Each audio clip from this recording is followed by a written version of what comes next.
I'm not saying you shouldn't visit China. I'm just saying if you want to avoid the crowds and not be packed in like sardines, fighting for your life to buy a train ticket, or avoiding guaranteed rainy weather, we'll go over times of the year to be mindful of and avoid traveling in China if you have that option. I'll give it to you straight right now. Those times of the year are during major Chinese public holidays and its yearly rainy season. Because the Chinese calendar is slightly different every year, these holidays often occur on different days every year. The quick and dirty is to avoid the beginning of May and October. But stick with me to understand why the holidays are different every year and what specific days to avoid in 2024 and the future. It's your ABC girl here, born and raised on the East Coast of the US, and after living in New York City for school and work, I moved to Shanghai and I've worked here 6 years now, and I'm here to share with you my experiences traveling in China. There's an idiom in Chinese called人山人海, which translates to mountains and seas of people, and that's exactly what you'll see during public holidays in China. But how is that any different from Christmas or Thanksgiving in the US? Well, there are 3 reasons things get crazier in China. First, China's higher population density means more potential people are traveling. Think of the population of the US, which had 333 million people in 2022, and compare that to the second largest population in the world in China at 1.412 billion people that same year. Essentially, there can be 3 times the amount of people in China who could be traveling compared to the US. Except in terms of country size, the US and China usually rank 3rd or 4th largest country depending on how or what is measured. So landmass-wise, they're pretty close, but the population is way more dense in China. Second, compared to the US or Europe, many employees in China have much less PTO, paid time off, and are less flexible in taking separate vacations outside of the local public holidays. When I graduated from college in the US, my first white-collar job at a Fortune 500 company gave me 15 days of paid time off per year, and most of my peers were in a similar boat. A lot of my friends in China who work at Western companies also often have 15 days or more of PTO. After moving to China, I ended up having way fewer days off at both the companies I worked at, and most of my friends and relatives in China who didn't work for Western companies range from having 7 to 10 days of paid time off, with more or less depending on their work experience. Even more extreme, I know a lot of individuals working for government offices such as banks who only have 5 days of PTO per year. So the second reason is less PTO means people are more likely to travel during public holidays. Third, Tiao Xiu is used to encourage people to travel during public holidays. To explain Tiao Xiu, we need to understand the Nongli calendar. For most of the world, especially in the West, we follow a Gregorian calendar, which is a solar year going with the sun's position to Earth. Usually there are 4 seasons, and the first day of the year is New Year's or January 1st.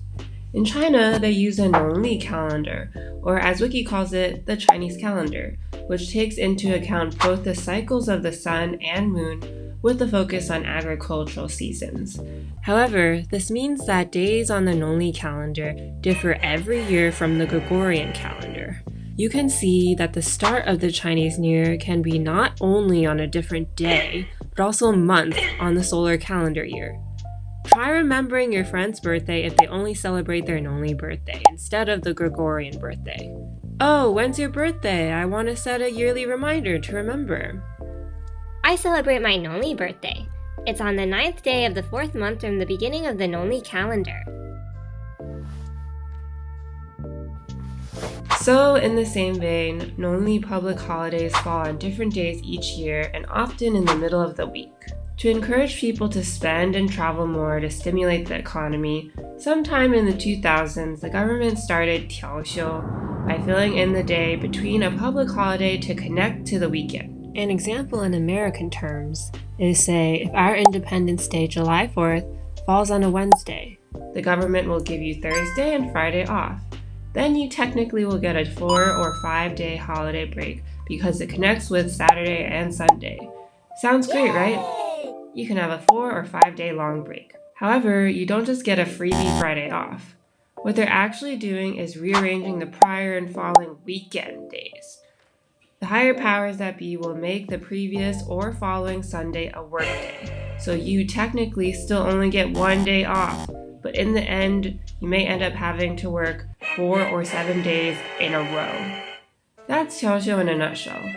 There's no direct English translation because, at least in the US, we don't have such an awful concept. I roughly translate it to a makeup work day or rearranged makeup weekend day, or hell. Last year's China's Golden Week holiday was especially rough. It was organized so that the holiday started Friday, September 29th through Friday, October 6th, so that you had 8 days in a row to not work. Hooray! That sounds great! But that actually includes the weekend days, so it's only 6 days off.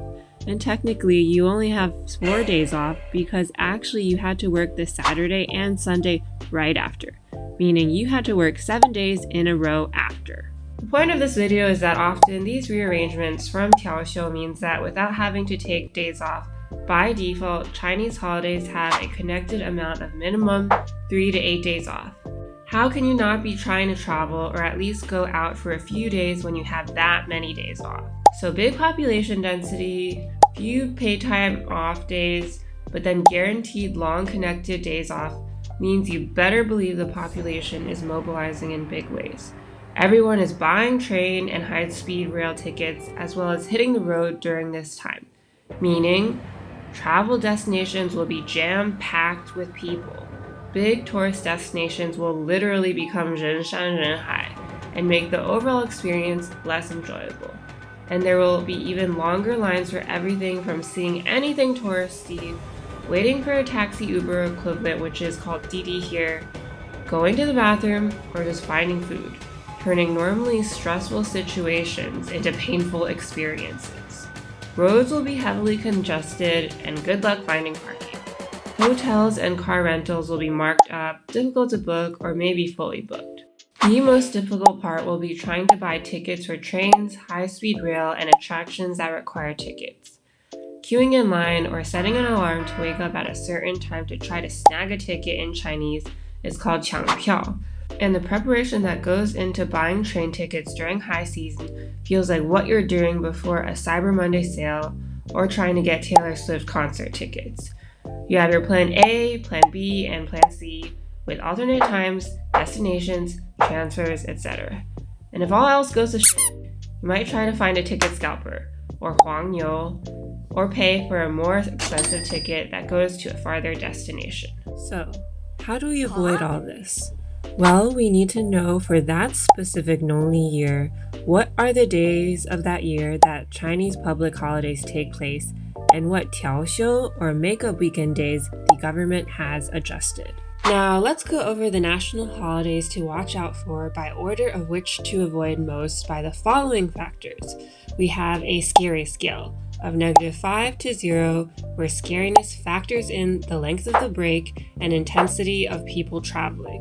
-5 is ultra scary, by which you'll need to carry a bucket to sit on with you to train stations and trains because you won't find a seat. And 0 is not scary. And a cultural significance scale. I get it, holidays are often holidays for a reason and usually have cultural significance. 0 is not culturally significant at all, while 5 is of cultural significance and a deep part of their history. Finally, the total avoid scale will add up the scores from the scary scale and the cultural scale. Please note, none of these metrics are actually scientific in any way, just based on personal experience. So, starting off with National Week, Golden Week, October Holiday, 11国庆节, this holiday has many names, but no deep cultural significance as far as I'm aware of. There's some military parade and flag raising if you're really into that. If I could, I would absolutely avoid travel around the October holiday because it's more of a travel season than a cultural observance. And thus, I rank it number 1 in the holiday to avoid with a total avoid scale of -5. It's officially from October 1st to 7 this year, making it one of the longest public holidays during the year, and your best bet is to avoid travel the day before on September 30th, the day it starts, and the last day, October 7th. Labor Day, we already passed this year in 2024 and was from May 1st through the 5th, and usually doesn't have many cultural events. Imagine coming to the US to visit during our Labor Day in September. So don't feel any cultural FOMO if you skip this specific time. And here's 2025's days for reference. Chinese New Year or Lunar New Year or Chunjie is a bit divisive because although it's one of the craziest travel seasons of the year, they even have a label for it, 春运, where everyone is traveling to go home. There are a lot of traditional events that happen, so there are trade-offs. Fewer people are going home, and there are fewer crazy intense fireworks shows due to regulatory restrictions. Big firework nights still exist, and if that's something you want to see, you can go to smaller cities and towns. But keep in mind that a lot of places will be closed during that time, similar to Christmas in the US. Chinese New Year occurs in January or February, so you can look up in advance if you want to go there or avoid it beforehand. If you want to experience Chinese New Year in China, you might find that 3 to 4 days after the initial celebration day to be more enjoyable. Things start opening up and people are finishing visiting their relatives, but they're still on break and there will still be Chinese New Year related events. Less scary or intense public holidays are New Year's on January 1st. Since it's a Western holiday, there's little cultural significance, and usually there are only 3 days off, so nothing too crazy is happening. The Tomb Sweeping Festival, or Qingming usually happens in April for about 3 to 4 days, and that's when families will go back to their hometown and pay respect to their relatives who have passed. At times, the more rural the town, the more intricate these ceremonies can be, but as China modernizes, fewer people are actually going home to do this and instead opting to travel. In the south, especially in the Zhejiang or Shanghai area at least, around this holiday you can eat qingtuan, which is a green mochi-like dumpling made of glutinous rice and Chinese mugwort called aicao, which is what traditionally gives it that green color with some type of sweet filling like red bean paste or sesame paste. The Dragon Boat Festival or Duanwujie can actually go either way. And out of all of the holidays, I recommend that if you want to come to China, you can consider arriving in China before the dates start to beat the rush because there are quite a few cultural events, such as dragon boat racing competitions, to see.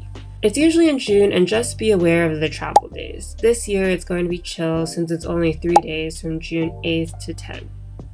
The Mid-Autumn Festival or the Moon Festival or Zhongqiujie normally happens in September and is also only 3 days this year from September 15th to the 17th. It's again one of these holidays where I would recommend coming if you arrive earlier since it has cultural significance, and that's when the moon's supposedly the biggest in the year.